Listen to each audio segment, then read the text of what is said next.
आदाब नमस्कार, मैं शाहिद उमर। स्वागत है आप सभी का सियासत टीवी के साउथ इंडिया एक्सप्रेस में। आइए देखते हैं मुख्य समाचार। तेलंगाना के सीएम रेवंत रेड्डी के इस बयान पर कि उनके पिता और तेलंगाना के पूर्व सीएम केसीआर शराब के आदी हैं। बीआरएस एमएलसी की कविता ने कहा कि तेलंगाना के सीएम रेवंत रेड्डी एक आदातन अपराधी हैं, चाहे आप उन्हें कितनी भी बार सुधारे वो वही काम करेंगे। तेलंगाना के लोगों ने कई बार कहा कि उन्हें इस तरह की भाषा का इस्तेमाल नहीं करना चाहिए, लेकिन वह नहीं सुनते। तेलंगाना के पूर्व सीएम केसीआर ने तेलंगाना राज्य के लिए लड़ाई लड़ी और उन्होंने राज्य के गठन में बहुत बड़ी भूमिका निभाई। तो क्या करना? देखिए, छोटे लोगों की सोच बहुत छोटी होती है। तो ये हमारे जो मुख्यमंत्री साहब है अनफॉर्चुनेटली बड़े कुर्सी में बैठे हैं, लेकिन सोच उनका अभी भी बहुत छोटा है। तो जिस तरीके के गली में बात प्रयोग करते हैं वो आजकल ये मंचों पे प्रयोग करने लग गए और कुछ नहीं है। दूसरी बात यह है कि ये हैबिचुअल ऑफेंडर है। आप जितने बार भी उनको करेक्ट करो, जितने बार भी उनको आप जेल में डालो, फिर वापस बाहर आएंगे, वही क्राइम करेंगे। ये सीएम साहब भी वैसे ही है। जितने बार भी तेलंगाना के लोग गाली देते हैं या कहते हैं, उनको बोलते हैं कि आप ऐसे बात मत करो, आप बड़े कुर्सी पे बैठे हो, वो सुधरते नहीं है, सुधरने वाले भी नहीं है। इसीलिए तेलंगाना की जनता ने आज डिसाइड कर लिया, जब सीएम साहब हमारे टीवी में दिखते हैं तो हम लोग म्यूट लगा के चले जाते हैं। तो ये हालत आज ये सीएम साहब का हो गया है। मैं यही कहना चाहती हूँ, किसी के गाली देने से या किसी के नीचे बताने से केसीआर साहब का स्टेचर कम होने वाला नहीं है। उन्होंने जो फाइट किया, उन्होंने जो सैक्रिफाइस किया, वो लोगों के दिलों में है। आज तेलंगाना एक अलग राज्य बना और इस अलग राज्य को रेवंत रेड्डी साहब सीएम बने हैं, तो ये केसीआर साहब की देन है इनके लिए। उनका खुद भी उसमें कंट्रीब्यूशन नहीं है। नहीं तो कांग्रेस से ही लड़के हमने तेलंगाना हासिल किया है। ये तो बाई चांस एक्सीडेंटल सीएम बन गए हैं। तो पता नहीं आगे चल के क्या होगा। तेलंगाना की जनता उनको सबक सिखाएगी। हम ज़्यादा बोलना नहीं चाहते इसके बारे में, क्योंकि उनकी जैसी भाषा प्रयोग करना मुझे आता नहीं है और मैं करना भी नहीं चाहती, क्योंकि पॉलिटिक्स एक डिग्निफाइड तरीके से होना चाहिए। वक्फ संशोधन विधेयक के खिलाफ आज दिल्ली के जंतर मंतर पर विरोध प्रदर्शन किया गया। एमआईएम सांसद असदुद्दीन ओवैसी भी इस विरोध प्रदर्शन में शामिल हुए। विभिन्न मुस्लिम संगठनों और सामाजिक संगठनों के प्रतिनिधियों के साथ साथ कई विपक्षी सांसदों को भी आमंत्रित किया गया। All India Muslim personal law board के प्रवक्ता ने कहा था कि इस विरोध प्रदर्शन के लिए टीडीपी और जेडीयू जैसे भाजपा सहयोगियों को आमंत्रित नहीं किया गया है। असदुद्दीन ओवैसी ने कहा, हमारा काम विरोध करना है, क्योंकि ये बिल असंवैधानिक है। ये बिल वक्फ की जायदाद को बचाने के लिए नहीं है, बल्कि वक्फ की जायदादों को ख़त्म करने के लिए है। इनकी नीयत ख़राब है। ये चाहते हैं कि दो समुदायों में दूरियां बढ़े। नहीं, हमारा काम विरोध करना है, क्योंकि ये अनकॉन्स्टिट्यूशनल है। ये बिल वक्फ की जायदाद को बचाने के लिए, एनक्रोचर्स को निकालने के लिए नहीं, ना उसकी इनकम को बढ़ाने के लिए, बल्कि वक्फ की जायदादों को ख़त्म करने के लिए। मुसलमानों से उनकी मस्जिदें, दरगाहें, खानखाहें, कब्रस्तान को छीनने के लिए इस तरह का प्रोविज़न उसमें रखा गया है। तो इनकी नीयत ख़राब है और ये चाहते हैं कि देश में और दूरियां बढ़े दो बड़े समुदायों में। तो इसका विरोध, क्योंकि संख्या बल तो है बीजेपी। अरे हाँ, देखिए, हम तो ये कह रहे हैं कि हम विरोध करेंगे। अगर चंद्रबाबू नायडू, पासवान साहब और नीतीश कुमार और हमारे अजीत सिंह साहब के बेटे अगर इसका तायीद करेंगे तो इनको जनता जिंदगी भर याद बिहार रखेगी। में ले जाएंगे इस मुद्दे को नीतीश कुमार के खिलाफ, ये देखते हुए क्या बिहार में आप ले जाएंगे इस मुद्दे को? ये तो देश में जाएगा मुद्दा, सिर्फ बिहार के नहीं, देश में जाएगा, बिहार में जाएगा। चलिए।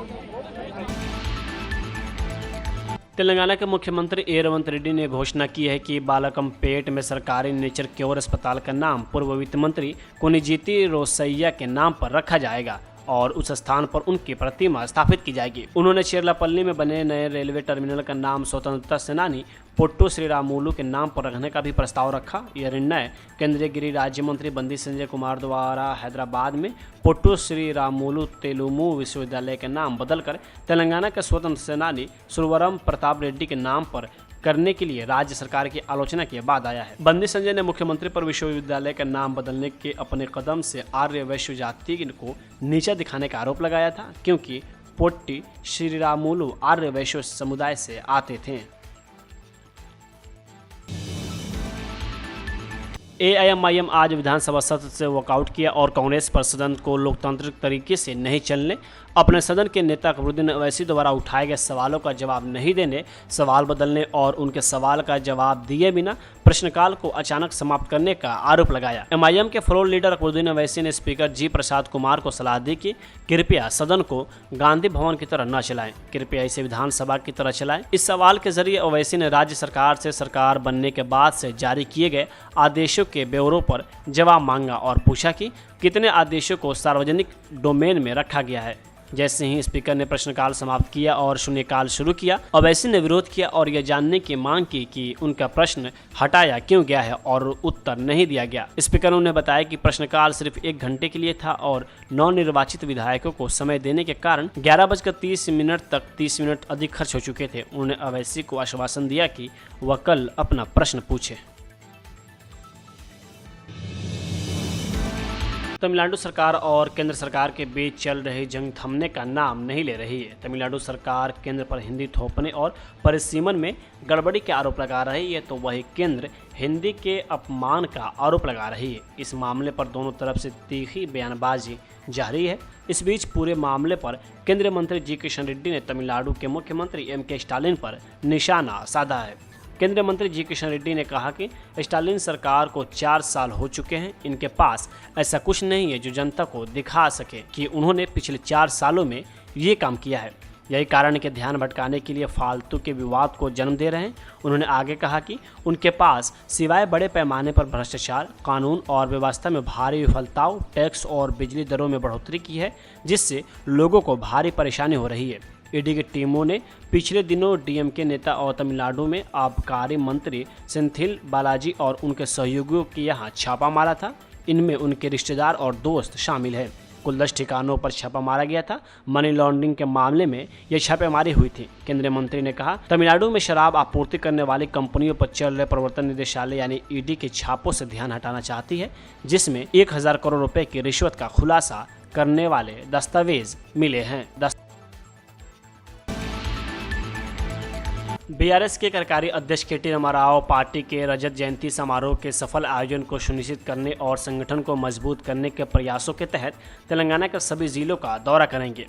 पार्टी ने आज घोषणा की है कि विधानसभा के चल रहे बजट सत्र के बाद बीआरएस के कार्यकारी अध्यक्ष सभी जिलों का दौरा करेंगे। यात्रा के दौरान केटीआर प्रत्येक जिला मुख्यालय में बीआरएस नेताओं और कार्यकर्ताओं के साथ बैठक करेंगे। पार्टी ने हाल ही में अपने मुख्यालय तेलंगाना भवन में एक राज्य स्तरीय बैठक की, जिसकी अध्यक्षता बीआरएस अध्यक्ष और पूर्व मुख्यमंत्री के. चंद्रशेखर राव ने की।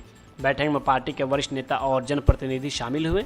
बीआरएस ने पहले ही घोषणा कर दी है कि पार्टी के रजत जयंती समारोह को चिन्हित करने के लिए 27 अप्रैल को वारंगल में एक विशाल सार्वजनिक बैठक आयोजित की जाएगी। बीआरएस ने एक बैठक के लिए लाखों लोगों को जुटाने की योजना बनाई है। बीआरएस ने संगठन को और मजबूत करने के लिए रजत जयंती समारोह के तहत विभिन्न कार्यक्रम आयोजित करने की कार्ययोजना तैयार की है। केटीआर जिलों में पार्टी नेताओं और कार्यकर्ताओं को चुनावी वादों को लागू करने से बचने के कांग्रेस सरकार के कथित प्रयासों को उजागर करने के लिए कार्यक्रम चलाने में मार्गदर्शन करेंगे। रामाराव 20 मार्च को सूर्यापेट के पार्टी नेताओं और कार्यकर्ताओं के साथ बैठक करेंगे, जबकि 23 मार्च को करीमनगर जिले के नेताओं के साथ बैठक होनी है। महाराष्ट्र की सियासत में औरंगजेब का मामला शांत होने का नाम नहीं ले रहा है। पहले सपा विधायक अबू आजमी का बयान फिर से इस मामले में केस और नेताओं की टिप्पणी से यह मामला और गरमाया हुआ है। इसी बीच भाजपा नेता राजा सिंह ने भी औरंगजेब विवाद में एंट्री ले ली है। वे पुणे के कार्यक्रम में पहुंचे थे। उन्होंने महाराष्ट्र के मुख्यमंत्री से अपील की है कि और कहा कि औरंगजेब की कब्र उखाड़ने के लिए एक दिन और तारीख तय करके बता दिया जाए, लोग वहां पहुंच जाएंगे।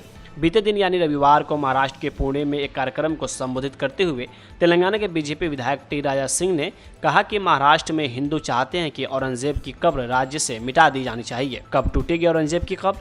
अब मेरा एकमात्र संकल्प है भारत को हिंदू राष्ट्र बनाना और औरंगजेब की कब्र को हटाना।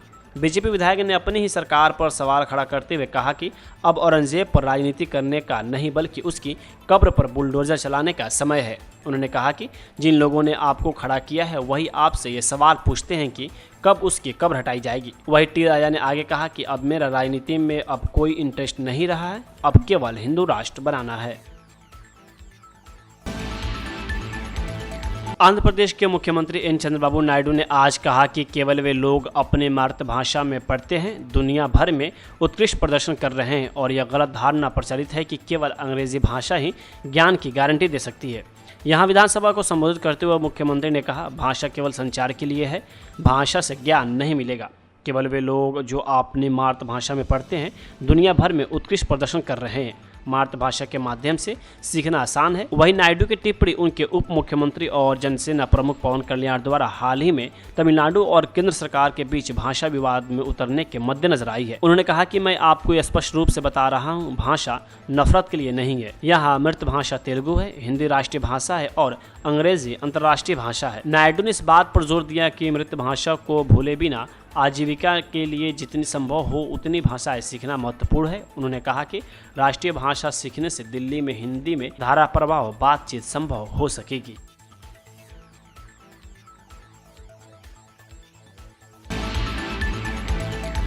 साउथ इंडिया एक्सप्रेस यही होता है समाप्त। मुझे दे अब इजाज़त। बाकी खबरों के लिए बने रहें सियासत टीवी के साथ।